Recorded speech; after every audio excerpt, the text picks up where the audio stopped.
Est-ce que tu peux saluer ton voisin de gauche et de droite et dis-lui bienvenue dans la présence de Dieu. Acclame fortement le Seigneur.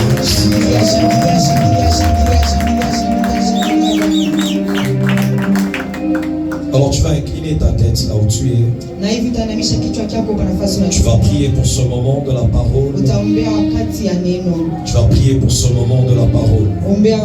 Tu vas dire que l'Éternel nous parle. Que l'Éternel nous parle.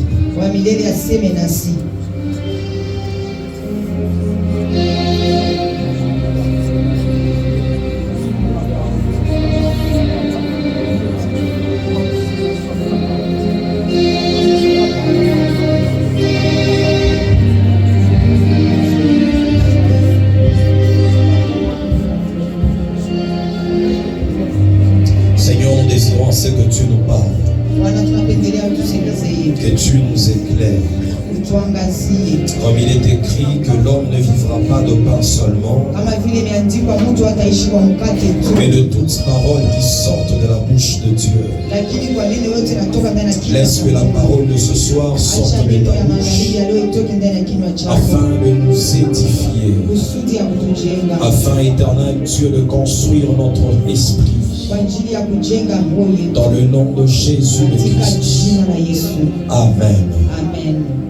Alors depuis un certain moment, nous avons commencé à parler des dons. Nous avons commencé à expliquer plusieurs choses sur les dons.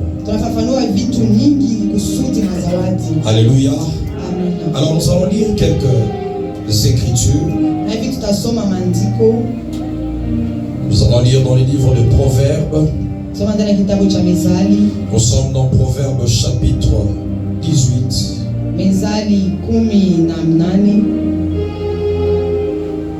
Proverbes chapitre 18. Je suis également en train de lire dans le livre de Proverbes chapitre 22. Le 29e verset. Et le livre de Proverbes chapitre 18. Et le 16e verset. Je lis au nom de Jésus. Amen. La Bible dit: le don d'un homme lui fait faire place et l'introduit devant les grands. Répète après moi: le don d'un homme lui fait faire place et l'introduit devant les grands. Acclame le Seigneur si on est ensemble. Je peux te rasseoir. Alors je lis dans le livre de Proverbes chapitre 22, le 29e verset. La Bible dit: connaissez-vous un homme habile dans ce qu'il fait? Il ne restera pas au service des gens obscurs,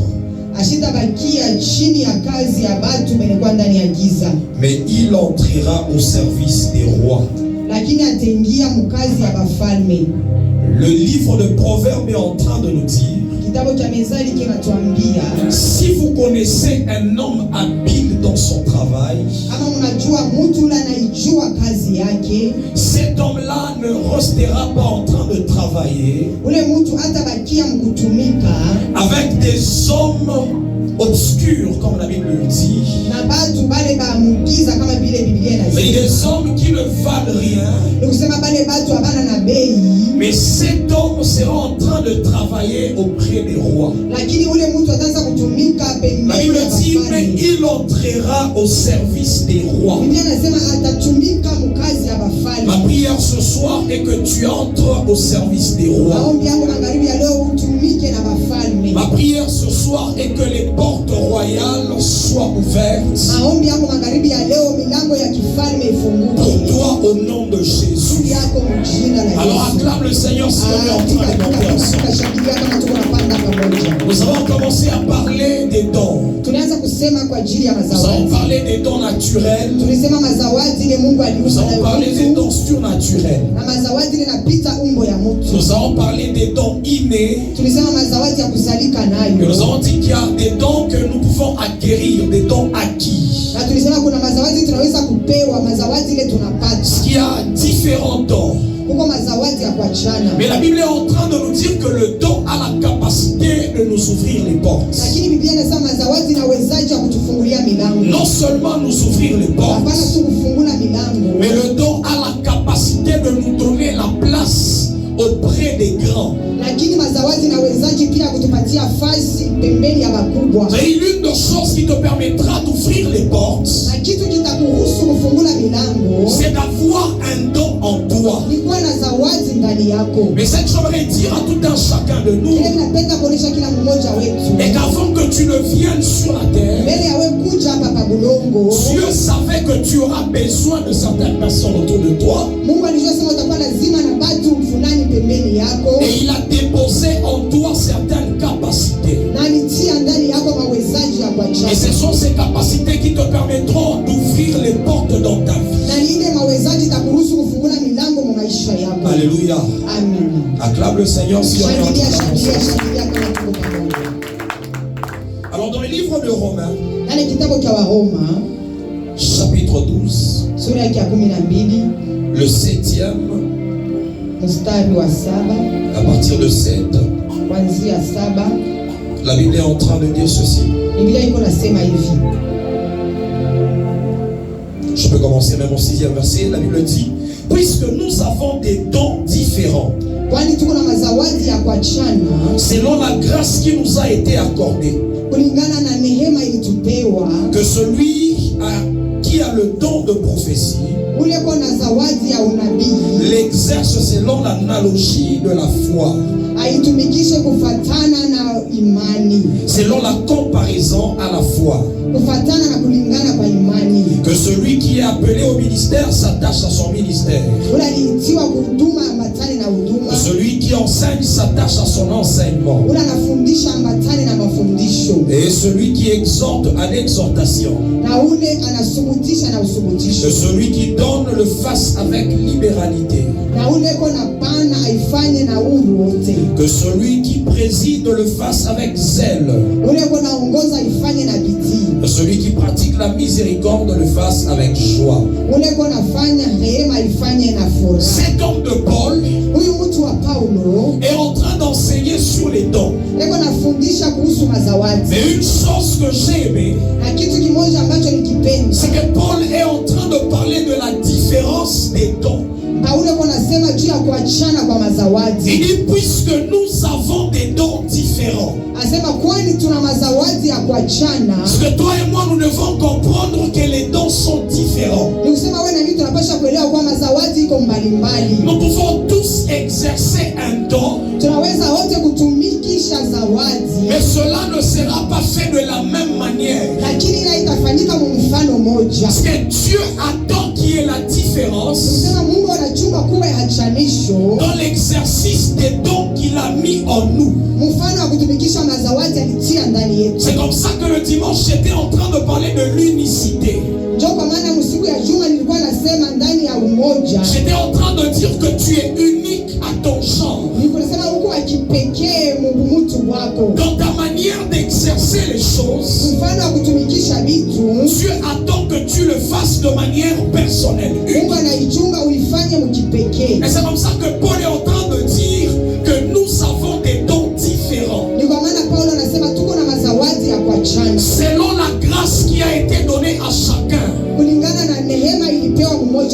C'est que je suis en train de vouloir amener quelqu'un à comprendre que tu ne peux pas jalouser une autre personne. Tu ne peux pas envier une autre personne dans l'exercice de son don. Mais Dieu attend qu'il y ait la différence. Et c'est même ça la beauté que Dieu attend. Dis à ton voisin: nous avons des dons différents. Dis-le bien: nous avons des dons différents. Dieu attend que dans cette différence, que chacun de nous s'attache au don qu'il a reçu. Amen. Alléluia. Amen. Nous sommes différents. Nous ne parlons pas de la même manière. Nous ne travaillerons pas de la même manière. Quoique le don peut être le même. Et Dieu peut donner le don de guérison à plusieurs personnes. Mais dans l'exercice du don, Dieu attend qu'il y ait la particularité en toi. Il y aura une différence en toi. C'est ce que Paul est en train d'enseigner à l'église de Rome. Il dit, nous avons reçu des dons différents selon la grâce qui a été donnée à chacun. Alléluia. Alléluia. Amen. C'est inutile de chercher à empoisonner quelqu'un parce que tu es en train de convoiter le don qu'il a. En fait, le don qu'il a est unique. Il est différent de ce que toi tu feras. Mais ce que Dieu attend, c'est que tout un chacun de nous découvre le don caché en lui. La deuxième chose, qu'il développe ce don afin qu'il devienne habile dans son travail. C'est ce que Proverbe nous dit, Proverbe 22, le verset 29. Il dit, connaissez-vous un homme habile dans ce qu'il fait? Il ne restera pas au service des gens obscurs, mais il entrera au service des rois. Ce qui permettra à ce que les portes s'ouvrent. C'est la découverte de ce que Dieu a déposé en toi. Non seulement la découverte, avoir également la maîtrise de ce que Dieu t'a donné. C'est comme ça que je parle du développement de ce que Dieu t'a donné. Et lorsque tu as la maîtrise de cette chose, ou de ce don, c'est comme ça que la Bible est en train de dire que tu entreras au service des rois. Ma prière, c'est qu'à partir de ce soir, que tu commences à découvrir ce que Dieu a mis en toi. Que tu commences à avoir la révélation de ce que Dieu a caché en toi.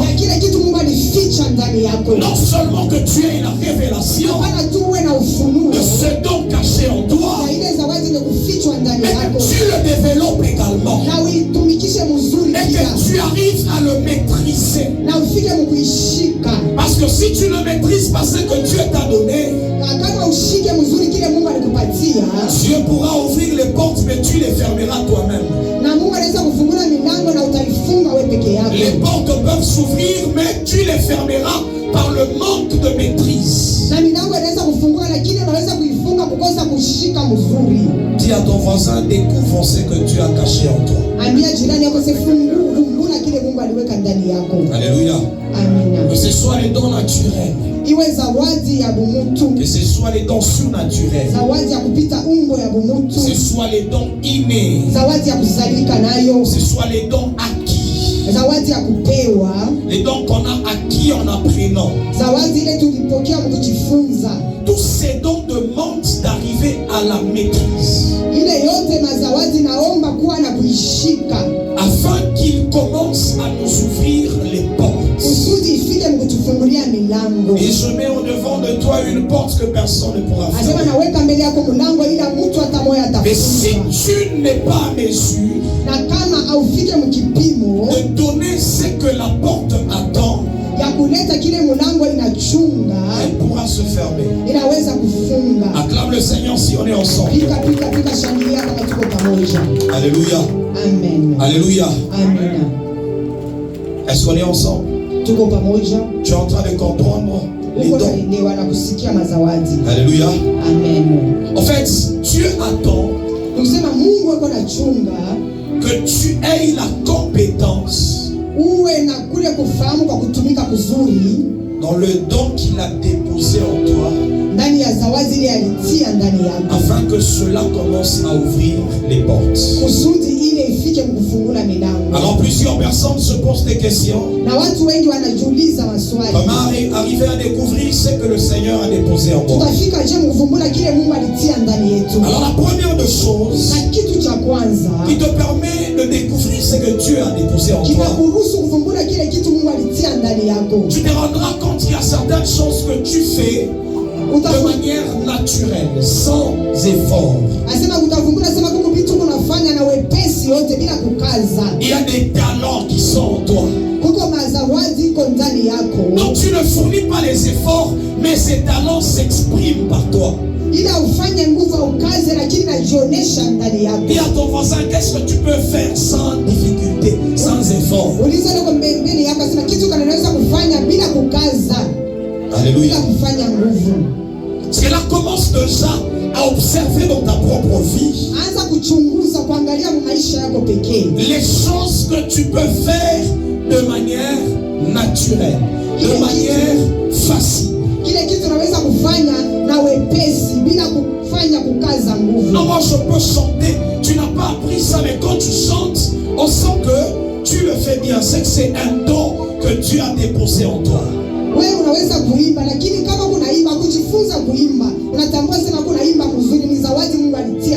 C'est quelque chose que Dieu a déposé dans ta vie pour t'ouvrir certaines portes.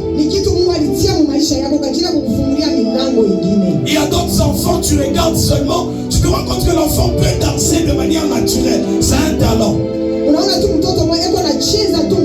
la famille, attaque en télévision, mais quand maintenant ça nous chaise, Amen. Acclame le Seigneur si on est ensemble. Il y a des enfants qui sont comme ça. De manière naturelle, l'enfant peut jouer au foot de plus que les autres. Quand il est sur terrain, tu te rends compte qu'il y a quelque chose de spécial dans la manière de faire ces choses. Les choses que tu arrives à faire de manière naturelle. Alléluia. Quand tu peux passer devant sans problème, parler devant les gens sans difficulté. Et il y a des enfants comme ça. Déjà quand ils étaient à l'école maternelle, à l'école primaire, on pouvait les prendre pour faire des poèmes, pour faire des choses. En fait, c'est quelque chose qui est inné dans la personne.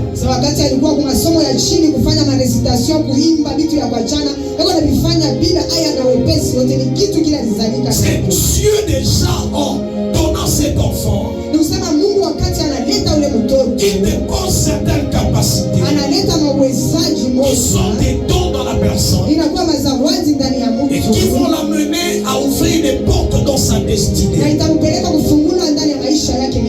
Ma prière est que tu découvres ce que tu peux faire. Alléluia. Que tu découvres ce que tu peux faire. La deuxième des choses, c'est notre passion. Dis à ton voisin la passion.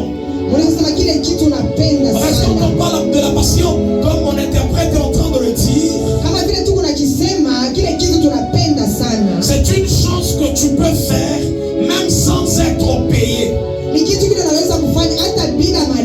Mais tu te rends compte que tu aimes faire la chose. En fait, quand tu es en train de prêcher, tu sens que pour toi c'est ça la vie, tu aimes ça. Même si tu ne récoltes rien en termes de monnaie, d'argent.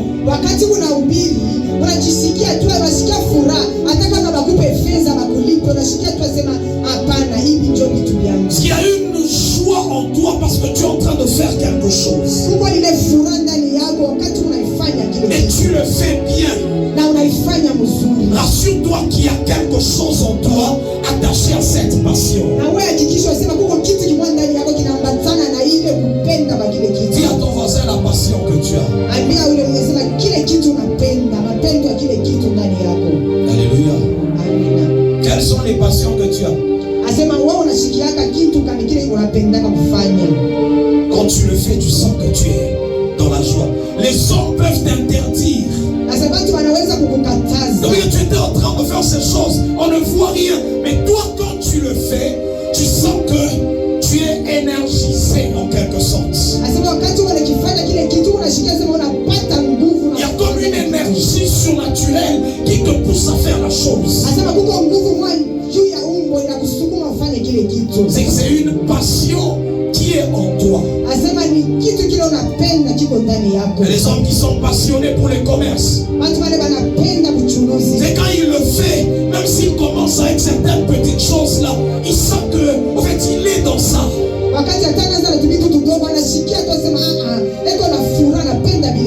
Mais il faudrait que le talent, c'est que tu peux faire de manière naturelle,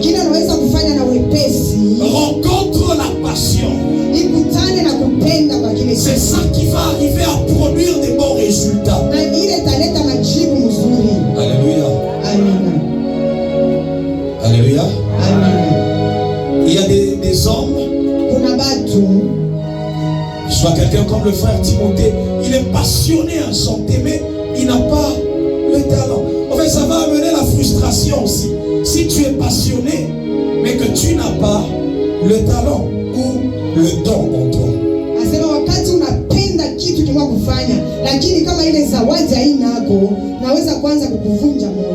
Alléluia. Au-delà de la passion, il faudrait que tu aies le don, que tu le couvres le don, et que tu sentes qu'en faisant ces choses, il y a une énergie qui m'accompagne.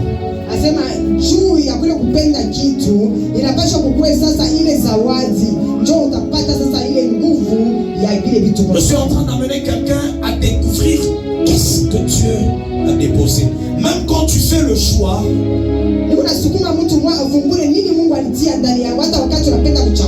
de ce que tu dois faire et ce que tu ne dois pas faire, il y a des choses qui nous donnent de l'énergie. Des choses où quand tu le fais, tu sens que tu es fortifié, même si les hommes n'applaudissent pas.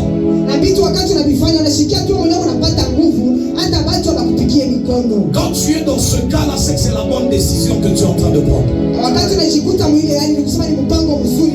Mais tu peux prendre une décision où tout le monde t'applaudit, mais à l'intérieur de toi, tu sens qu'il y a un manque d'énergie. Il y a un manque de joie, de passion en toi.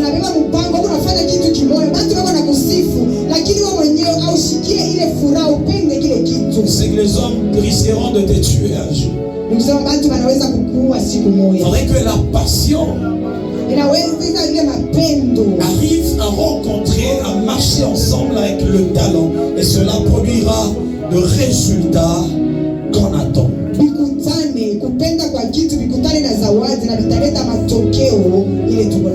Acclame le Seigneur si tu es le don d'un homme a la capacité de lui donner une place. Lui donner une place et lui ouvrir les portes auprès des grands. Et nous sommes en train de parler de comment arriver à découvrir ce que tu as déposé en toi.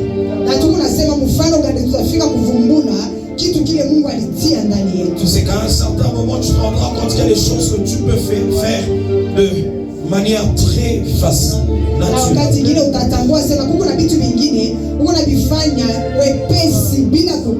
Et tu as déposé cette chose en toi. Ce n'est pas parce que tu es allé à l'école. Ce n'est pas parce que tu es allé à l'école. Mais tu arrives à construire. En fait, cela veut dire que cette construction-là, ou ce don de construire, a été déposé en toi par Dieu. Il y a des gens qui sont comme ça. Il Il n'a jamais appris la menuiserie, mais vous vous rendez compte qu'il peut facilement le faire. C'est que ça, c'est un don que Dieu a déposé. Il peut le faire de manière naturelle, facilement. Alléluia. Il y a la passion qui permet également de découvrir que quelque chose est au fond de moi et que tu peux exploiter la chose. Mais il y a également l'expérience de la vie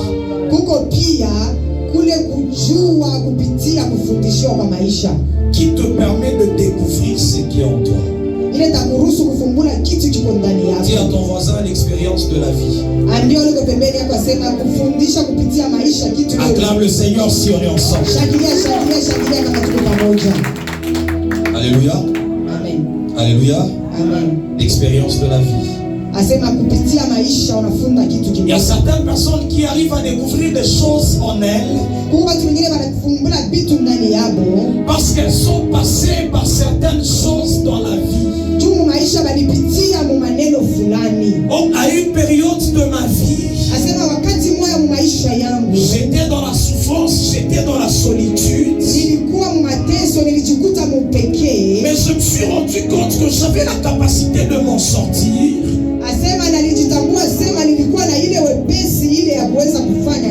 De sortir de ce problème parce que j'avais un don que je pouvais exploiter en ce temps-là. Alléluia. On est ensemble. Parce que Dieu à un certain moment, il peut te faire passer par certaines situations pour que tu découvres ce qui est caché en toi. Regardez, comme un citron, pour avoir son jus, il faut le presser. On a besoin de ce jus-là, mais il faut la pression. Ce qui est dans le citron ressorte. Et donc le Seigneur pourra te faire passer par une pression. Mais par cette pression-là, tu commences à découvrir que je pouvais aussi faire le commerce et avoir l'argent pour sortir de cette situation. Ouais, c'est l'expérience de la vie qui a permis à ce que tu découvres ce que Dieu a déposé en toi.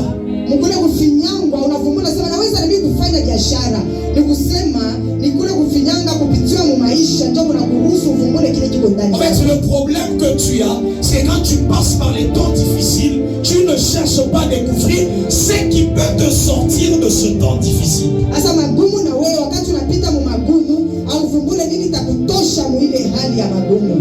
On est ensemble. Alléluia. Dis à ton voisin les expériences de la vie. Oh non, j'avais essayé avec le commerce.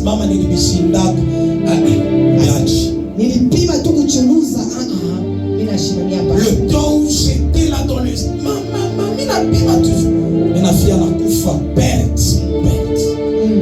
En fait, l'expérience de la vie permet à ce que tu découvres certaines choses que Dieu a déposées en toi.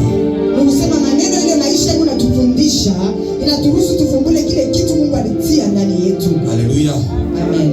Tu passes par des expériences, apprends à découvrir ce que tu as dans ce temps.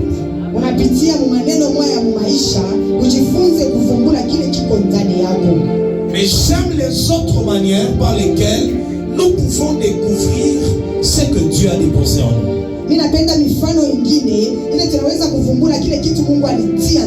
Je suis dans le livre de Exode,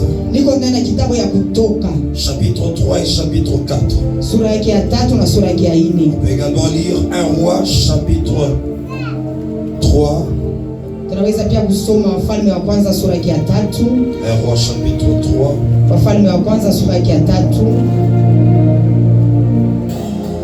À partir du 15e verset. La Bible est en train de dire dans le livre d'Exode, Moïse faisait paître le troupeau de Jéthro, son beau-père, sacrificateur de Madian. Son beau-père, sacrificateur de Madian. Et il mena le troupeau de riz dans le désert et vint à la montagne de Dieu à Horeb. L'ange de l'Éternel lui apparut dans une flamme de feu au milieu d'un buisson.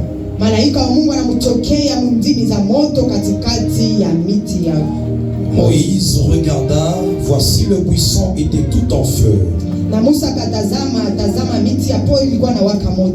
Et le buisson ne se consumait point. Moïse dit, je me détournerai pour voir quelle est cette grande vision et pourquoi le buisson ne se consume point.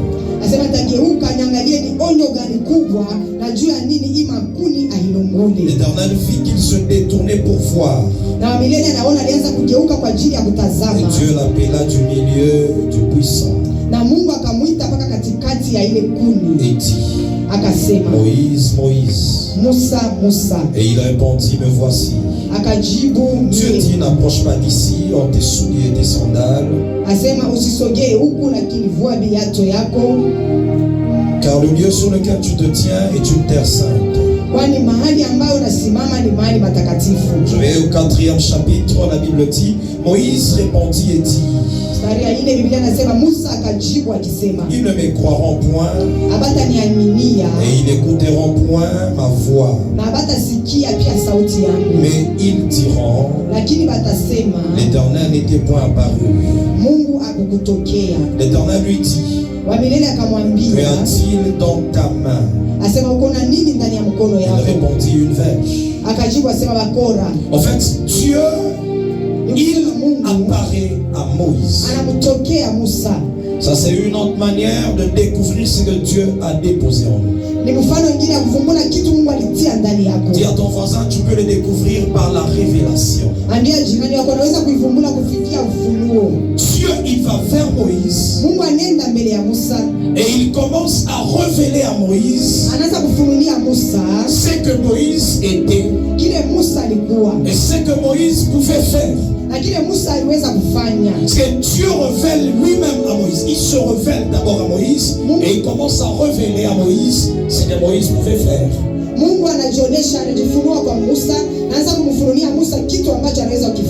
Tu peux le découvrir par la révélation divine. Dieu lui-même qui vient pour te parler lui-même. Il dit, toi tu as tel don et tu dois l'utiliser, l'exploiter. Alléluia. Acclame le Seigneur si on est ensemble. J'aime la partie où Dieu demande à Moïse, et qu'est-ce que tu as entre tes mains? Dis à ton voisin, qu'est-ce que tu as entre tes mains? Dis à ton voisin, qu'est-ce que tu as entre tes mains? Acclame le Seigneur si tu es avec toi. Il dit, qu'est-ce que tu as dans ta main? Le problème, c'est que nous cherchons ce qui est dans la main de l'autre.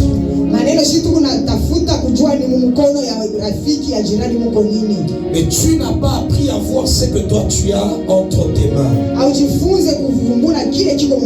C'est Dieu qui ouvre les yeux de Moïse pour que Moïse comprenne que la verge qu'il avait pouvait être utile.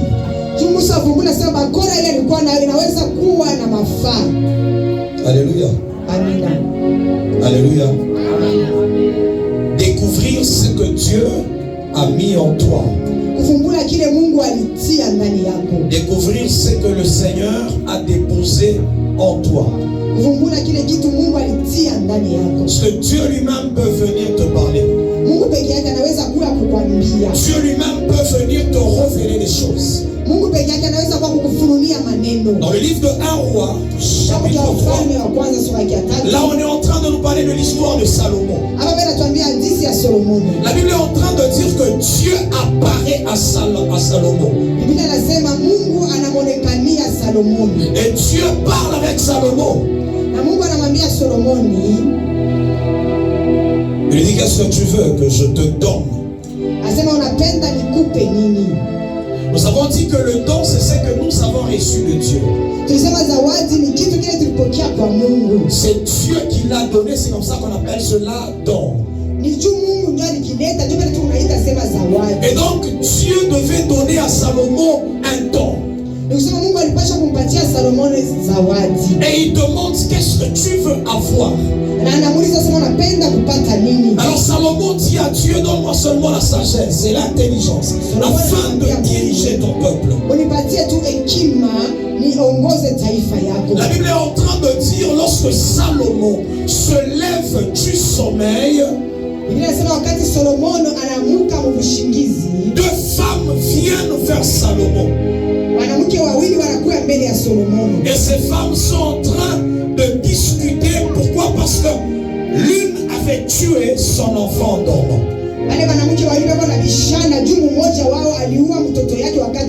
Alors ils vont vers cet homme de Salomon. Ils arrivent et Salomon qui se lève après la visitation divine, il est un homme le plus sage sur la terre. Acclame le Seigneur pour ce que Dieu peut faire dans ta vie ce soir. Parce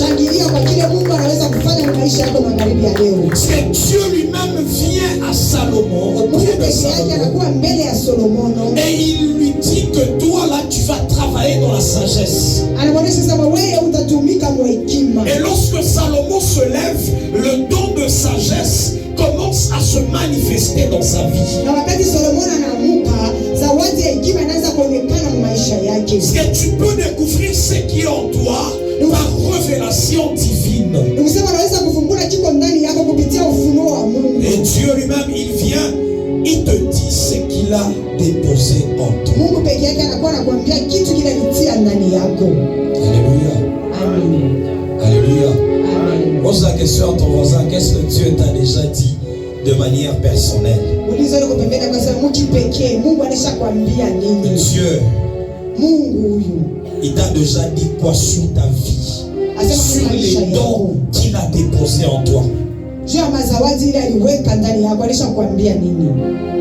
Acclame le Seigneur pour toi-même là aussi. En fait, c'est ce qui fait qu'aujourd'hui nous tâtonnons dans ce que nous faisons.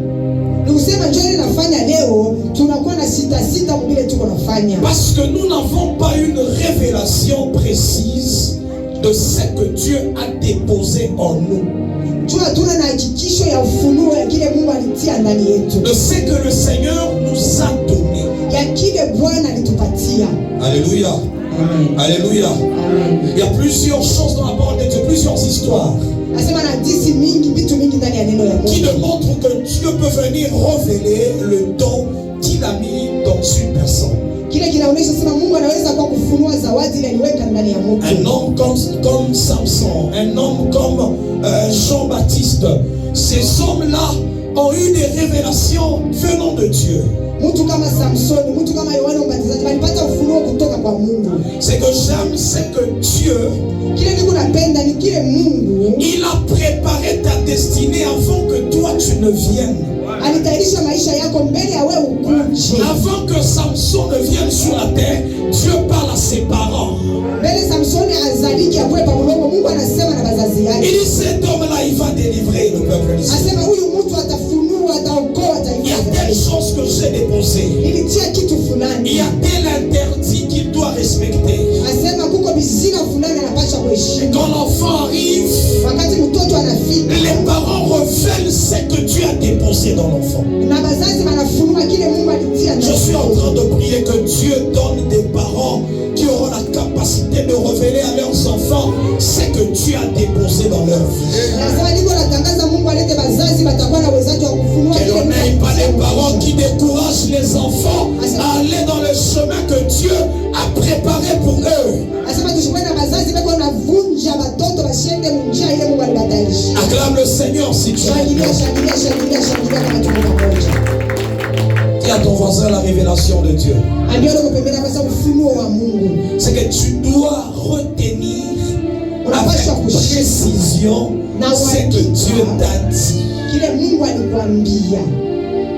Lorsque Dieu m'a appelé, Dieu m'a dit ce qu'il m'a donné. Et Dieu m'a dit comment cela fonctionne. Et si tu me vois travailler, je le ferai à la manière que Dieu me l'a montré. Dis à ton voisin, ne sois pas une copie, je le répète. Fais ce que Dieu t'a dit de faire, comme Dieu te l'a dit.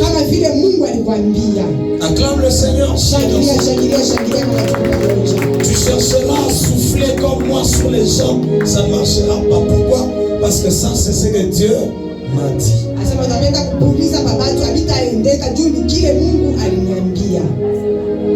Tu chercheras à toucher les gens.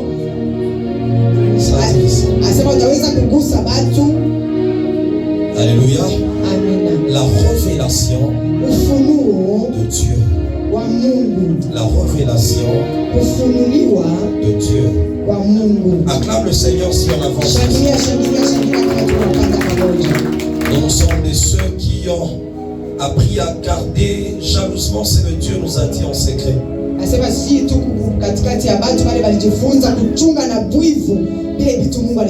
J'aimerais que l'on lise également 1 Timothée. 1 Timothée chapitre 4 dans partir de 12. Pour ceux qui sont en train d'écrire 1 Timothée 4 à partir de 12. La Bible est en train de dire que personne ne méprise ta jeunesse, mais sois un modèle pour les fidèles. Sois un modèle pour les fidèles. En parole, en conduite, en charité, en foi, en pureté, jusqu'à ce que vienne, jusqu'à ce que je vienne. Applique-toi à la lecture, à l'exhortation, à l'enseignement. Ne néglige pas le don qui est en toi et qui t'a été donné par prophétie avec imposition de main de l'assemblée des anciens. On est toujours en train de parler de la révélation, mais ici on est en train de parler à Timothée. On dit ne néglige pas le don qui est en toi, qui t'a été donné par prophétie. C'est-à-dire que cet don de Timothée, il découvre par un prophète, par prophétie, qui a un don qui est en lui.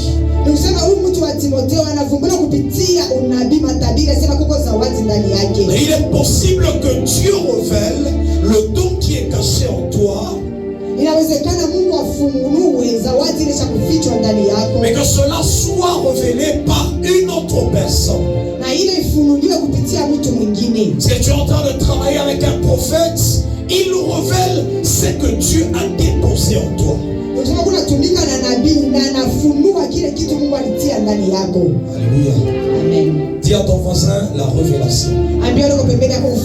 Dis-le bien, la révélation. Nous avons dit premièrement les choses que tu peux faire facilement. C'est-à-dire tout ce que tu peux faire de manière naturelle est un don que Dieu t'a donné. La deuxième de choses, la passion qui est en toi est un indicateur des choses que Dieu a déposées en toi. Ils ont dit que la passion c'est comme un carburant, c'est comme une énergie qui te pousse à accomplir certaines choses dans ta vie. Alléluia. Ils ont dit qu'il faudrait que la passion rencontre les talents qui sont en toi. Parce qu'il y a des personnes qui peuvent avoir la passion. Nous allons donner l'exemple de notre frère qui aime chanter, mais il n'a pas le don, la voix, la belle voix. Tulisema kupenda kwa kitu kunaweza kuachanishwa na kukosa zawadi. Tulipata mfano ya ndugu yetu. La passion en elle-même, elle ne suffit pas. Il faudrait que la passion rencontre le talent. Asema kupenda tu mapendo ya kazi haitawezekana, ikutane sasa na zawadi. Alléluia. Amen. Alléluia. Amen. Nous allons parler de l'expérience de la vie. Tulisema mafundisho ya maisha. L'expérience de la vie peut te révéler ce qui est en toi. Asema mafundisho ya maisha ile tulipitia hapo inaweza kufunua. Tu es passé par un moment difficile de la vie. Ulipita magumu mu maisha. Et tu as vu certaines potentialités être révélées afin de t'aider à sortir de la situation.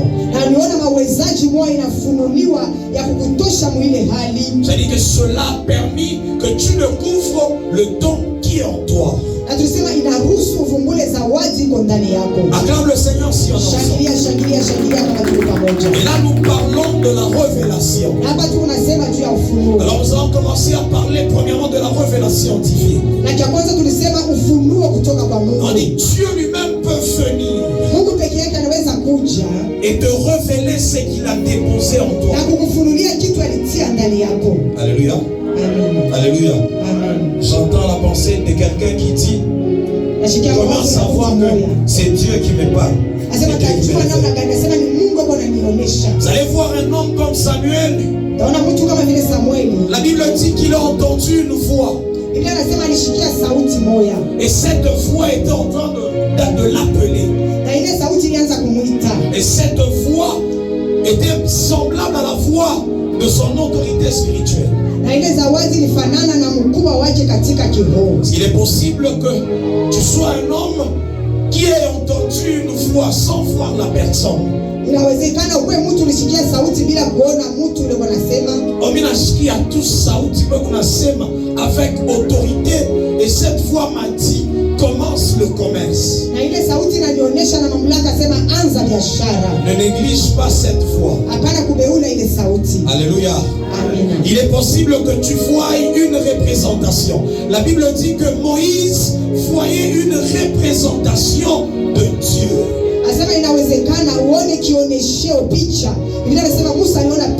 Il y a plusieurs représentations de Dieu.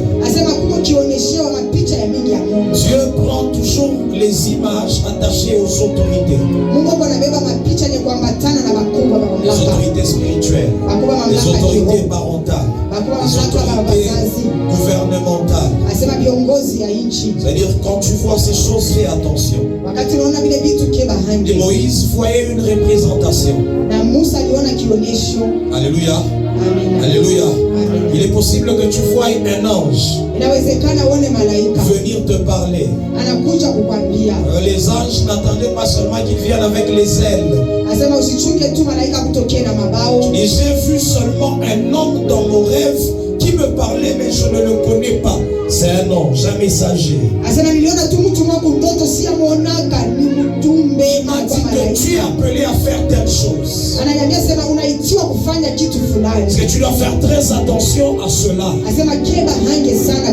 Alléluia. Amen. Acclame le Seigneur. La révélation de Dieu lui-même. Un homme comme Moïse, la Bible dit, il a rencontré un buisson ardent. Et dans le buisson, il y avait une voix qui le parlait. Et la voix lui a dit, qu'est-ce que tu as dans ta main? Parce que c'est Dieu qui révèle à Moïse que ce qu'il avait entre ses mains était un don. C'était quelque chose qui pouvait lui permettre d'accomplir des grandes choses dans sa mission.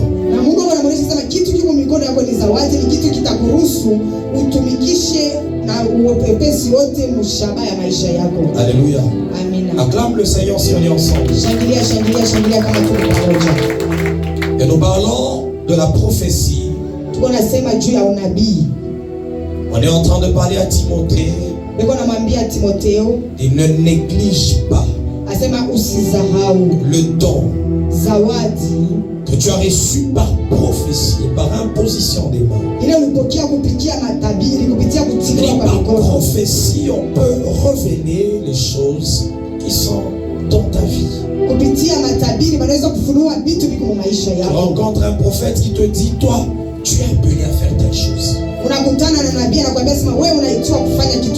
tu es appelé à travailler dans tel domaine. Je vois en toi tel talent, mais tu es en train de le négliger.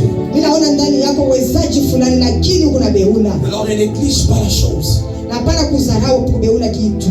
Une autre manière, je finis par là et on va continuer le vendredi. Les autres appellent ça la frustration. Ça veut dire tu arrives dans certaines situations, tu te rends compte que tu as le désir de changer la situation. Je donne un exemple. À chaque fois que tu vois les hommes malades, tu as besoin de guérir cet homme. En fait, en toi, il y a comme une passion, un désir de voir la personne être guérie.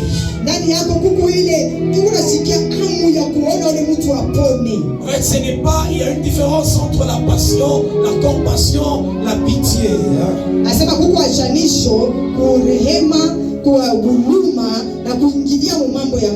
On dit que Jésus, il avait compassion. En fait, c'est le don en nous qui crie. Et ce don-là veut que tu trouves des solutions face aux problèmes des gens. Mais il y a d'autres personnes, ils peuvent voir les malades, en fait, ça ne fait rien. Mais toi, quand tu vois, tu pries pour les gens pour qu'ils soient guéris, même en secret, tu te rends compte que tu intercèdes pour les gens, mais c'est quelque chose que Dieu a déposé en toi.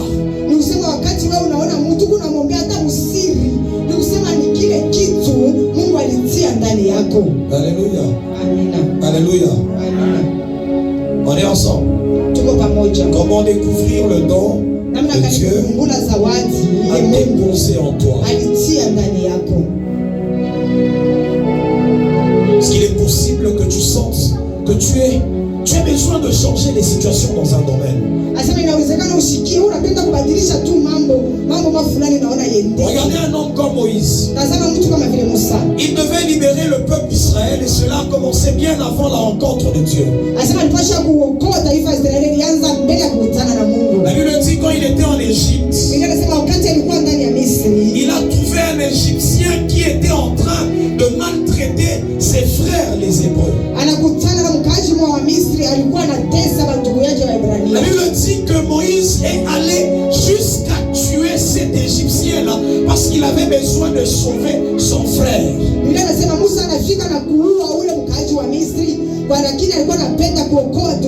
Et c'est comme ça qu'on l'a chassé, qu'il a fui même d'Égypte.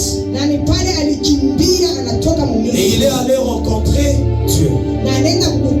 C'est que déjà Moïse, il avait ces capacités-là. Il sentait en lui qu'il devait libérer les hommes autour de lui.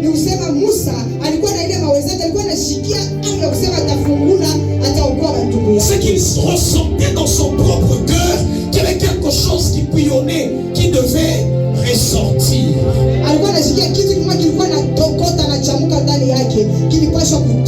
C'est qu'à partir de ce soir, le travail que tu as, c'est de découvrir ce que Dieu a déposé en toi comme don. Que ce soit les dons naturels, les dons surnaturels, les dons innés, les dons acquis. Que toutes ces choses-là, tu arrives à les découvrir. Car la Bible est en train de dire, le don d'un homme lui donne une place. Et le don d'un homme lui ouvre les accès auprès des grands. Et nous avons ajouté une autre portion de Proverbes Proverbe chapitre 22, le verset 29. On est en train de nous poser la question. On dit, si tu as déjà vu un homme habile, cet homme-là, il ne restera pas auprès des hommes sans valeur, mais il travaillera, il sera au service du roi. Et c'est comme ça qu'on a commencé à parler de l'habileté. Cette compétence dans le don que Dieu t'a donné. Il a-tu vu un homme diligent dans son travail? Il se tiendra devant les rois. Il ne se tiendra pas devant les gens obscurs. Alléluia. Je suis en train de déclarer à partir de ce soir que tu te tiennes devant le roi avec le don que Dieu a déposé en toi. Que le don que Dieu a déposé en toi commence à ouvrir les portes de la gloire dans ta vie. Au nom de Jésus, que Dieu t'amène à découvrir le don. Je prie que Dieu t'amène à découvrir le don. Que Dieu révèle les dons qui sont cachés en toi.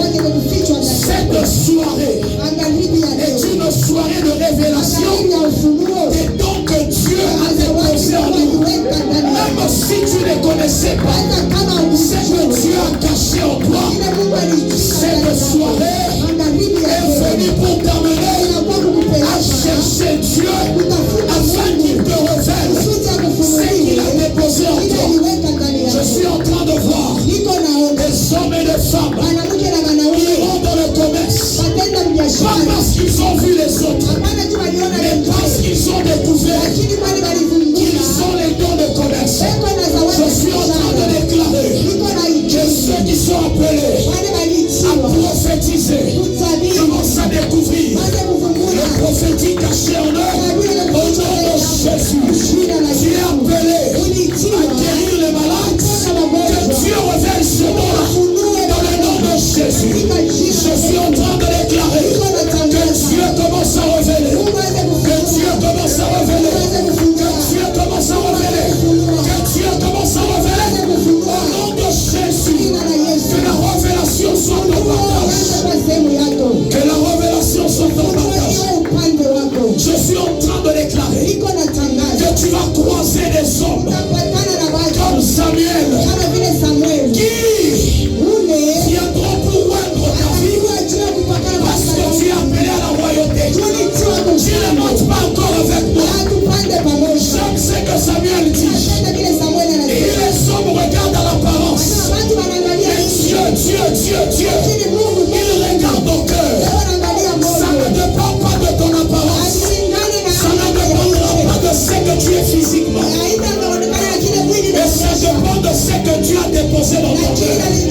Ma prière ce soir est que le prophète vienne nous révéler.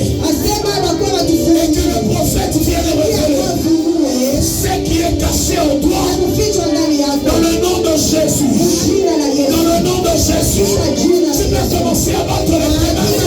Commence à prier. Dieu révèle ce qu'il a caché en toi. Est-ce que tu peux commencer à prier? Parle à Dieu, parle à Dieu. Dis Éternel, révèle-moi. Si tu veux venir de nous, c'est une chose. Nous sommes en train de prier pour la révélation. Pour la révélation.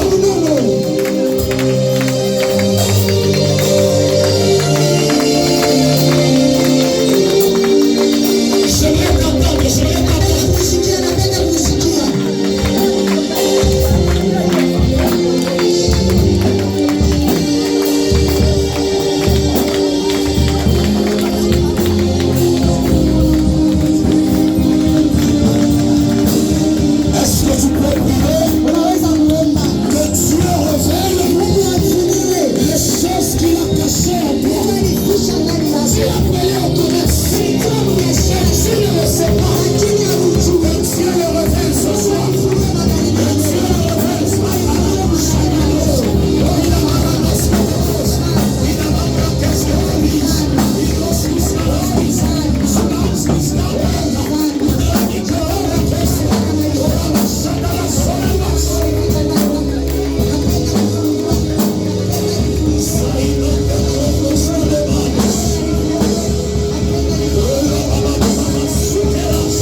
compte, reste dans cette attitude de prière.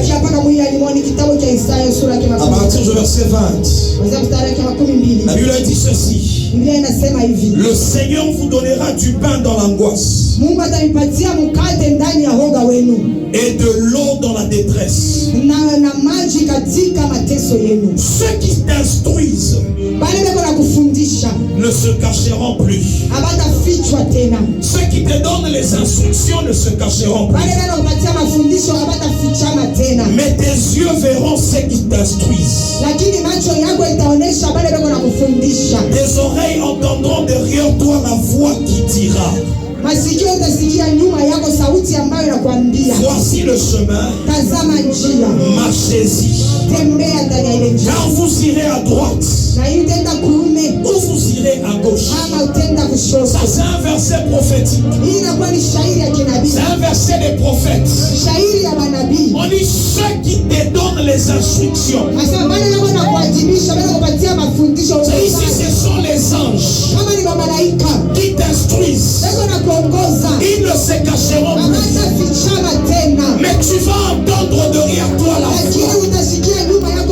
qui te dira: voici le chemin, marche-y. Tu dois voir ceux qui te donnent les instructions sur le don. Comment utiliser le don que tu as? Comment exploiter le talent que Dieu t'a donné? Ceux qui t'instruisent ne vont plus rester cachés. Je suis en train de prier pour toi. La nuit d'aujourd'hui, que tu vois ceux qui t'instruisent dans les songes au nom de Jésus, dans les visions nocturnes au nom de Jésus. Je veux que tu commences à prier. Il dit: ceux qui m'instruisent, ils ne se cachent plus. Qu'ils commencent à se révéler. Que les anges viennent vers moi. Que Dieu se révèle à moi.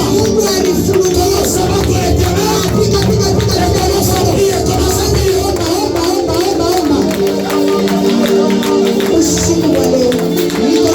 C'est ce verset-là. Prie avec ce verset-là.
qui étouffait le don qui est en toi.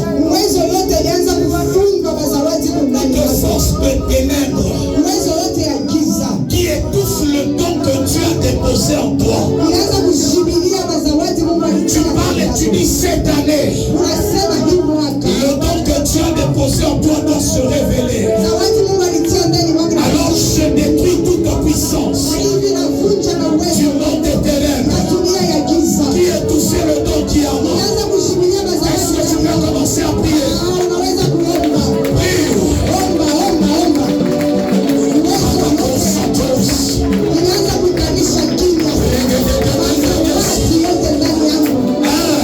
Wazi wote ndani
Je sens une puissance qui descend et qui recèle les capacités enfuies dans la vie d'un homme. Il y a quelqu'un qui sentira le don en lui. Commencez à bouillonner. Commencez à bouillonner. Si c'est le prophétique en toi, commence à bouillonner. Dis le don qui est en moi. Il commence maintenant à bouillonner. Tu es en train de battre les mains. Parle sur le don en toi. Tu dis qu'il y a la puissance de Dieu. Il y a la puissance de Dieu. Commence maintenant à révéler ce qui est en moi. Tu n'es pas encore arrivé.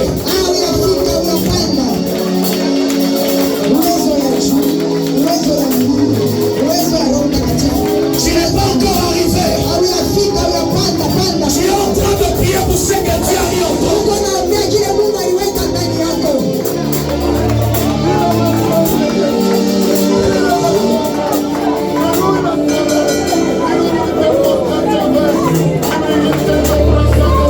J'attends que quelqu'un prie. Et ce que tu as caché à moi, ce que tu as déposé à moi, et cela commence à s'ouvrir ce soir. Seigneur, que ta puissance commence à ouvrir cela. Oneshe fungula. Ile sawa suye kanani yako. Iko mikono yako unaona. Ile sawa kanani yako. Ifunguke.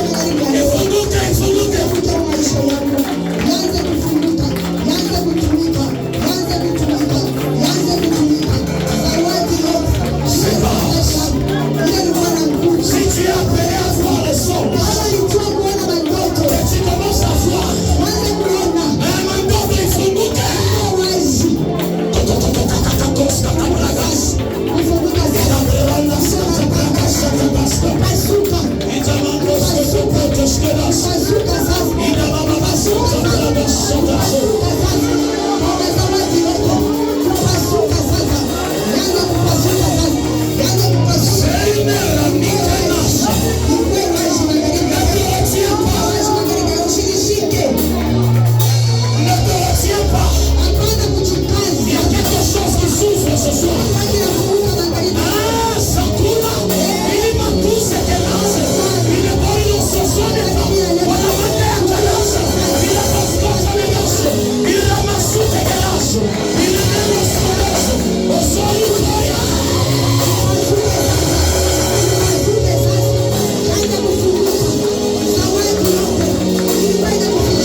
Je sens plusieurs personnes être saisies par Dieu.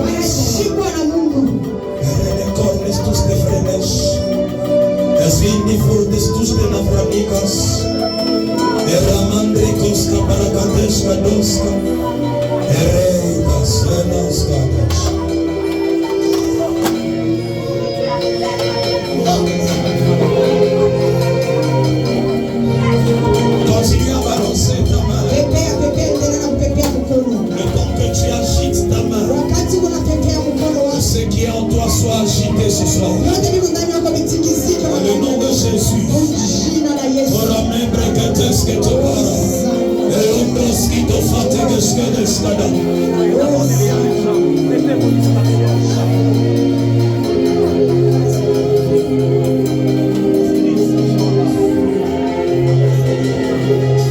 Continue à le faire.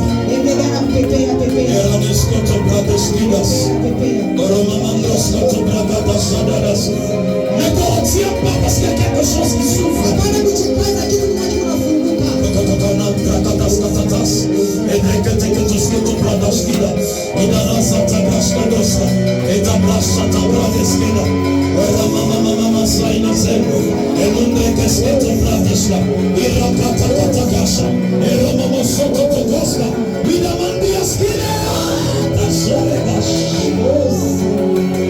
Ne regarde pas ton voisin. C'est un don particulier.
Pour le don qui est en train de souffrir le don qui se manifeste ce soir dans la vie de quelqu'un. Seigneur, en sortant de cet endroit, nous déclarons que plusieurs vont découvrir les capacités cachées. Que plusieurs vont avoir la révélation de ces capacités cachées. Dans le nom de Jésus, je suis en train de chasser tout esprit qui ne confesse pas le nom de Dieu et qui t'empêchait de voir la manifestation de ce nom. Au nom de Jésus, au nom de Jésus, tu verras ces choses se manifester dans ta vie. Tu verras ces dons se manifester en toi. Tu es appelé aux grandes choses. Tu es appelé aux grandes choses. Tu es appelé aux grandes choses. Que ce don-là commence à se révéler dans le nom de Jésus. Toi, tu travailleras avec ce don. Toi, tu marcheras avec le don. Ce soir, je prie pour toi. Que le don explose en toi. Que le don se manifeste en toi. Que le don se révèle en toi. Que le don commence à être agité.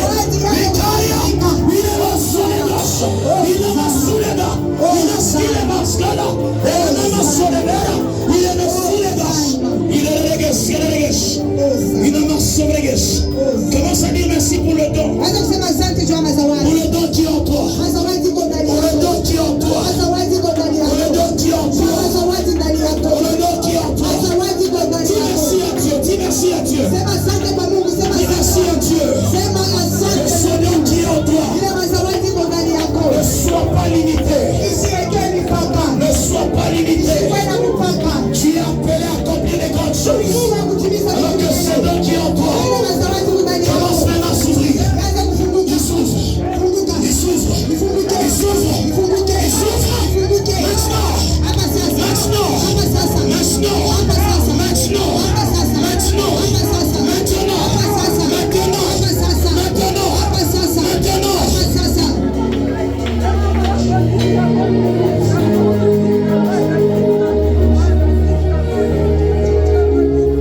C'est le don qui l'agite.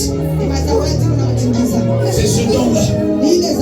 Je déclare maintenant que même ton corps commence à ressentir le don. Commence à ressentir le don.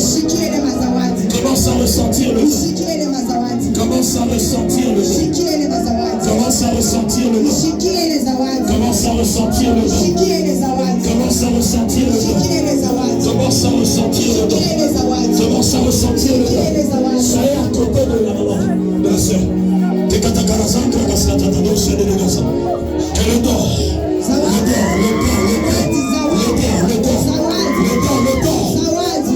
Tu ne le retiendras pas. Tu ne le retiendras pas. Seigneur, tous se sentir la bouche. Il t'aide qui discorde la scolaire. Elle est dans les lettres. Commence à dire merci à Dieu pour le don. Pour le don. Pour le don. Dis merci éternel pour ce que tu as fait. Pour tout ce que tu ouvres. Est-ce que tu vas commencer à dire merci?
Ce sont des dons qui vont, éternel Dieu, être utiles dans le nom de Jésus. Nous déclarons, Dieu, que ce peuple est en train de vivre une saison d'ouverture des capacités. Je déclare que les portes vont s'ouvrir grâce au don que tu as déposé. Dans le nom de Jésus. Commence à acclamer le Seigneur.